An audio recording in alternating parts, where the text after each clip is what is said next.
ধন্যবাদ মনিরা আপনাকে। আমি যে ভবনটি দেখানোর চেষ্টা করছি অনেক ঝুঁকিপূর্ণ হয়ে উঠেছে। এক পাশে ভেঙে পড়েছে ভবনটি, অন্য পাশে কিন্তু এখনও আগুনের ধোঁয়া কিন্তু আমরা দেখতে পাচ্ছি বের হচ্ছে।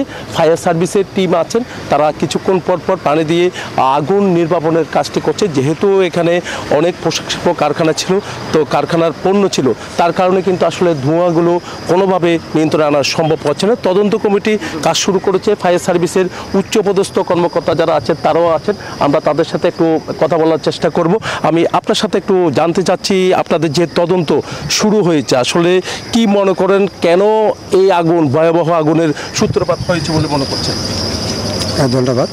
আপনারা জানেন আমরা গতকাল সকাল 7:25 সময় আমার ডাইরেক্টর অপারেশন মহোদয় একটা অগ্নিকাণ্ডের নির্বাপন দিয়েছেন। তো অগ্নিকাণ্ডের নিয়ন্ত্রণ দিয়েছেন। অগ্নিকাণ্ডের নিয়ন্ত্রণ এবং নির্বাপনের মধ্যে পার্থক্য আছে। আমরা এখন ড্যাম্পিং ডাউনের কাজ চলতেছে, দেখতেছেন। এই ড্যাম্পিং ডাউনটা সময়ে সময়ে বিভিন্ন জায়গায়, যেখানে আমাদের হাইরাইজ বিল্ডিংয়ের টিটিএল দ্বারা সেখানে পানি স্প্রে করে আমরা আগুন নির্বাপনের কাজ চলমান রয়েছেন।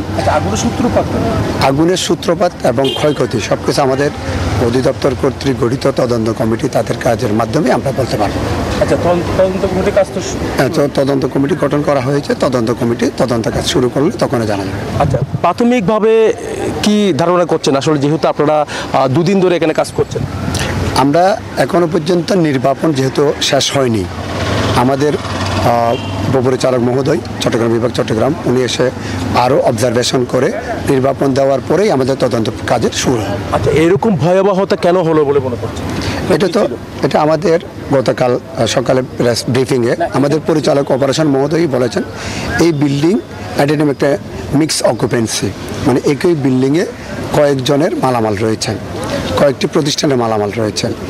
এই বিল্ডিংয়ে দাহ্যবস্তু অনেক বেশি ছিল।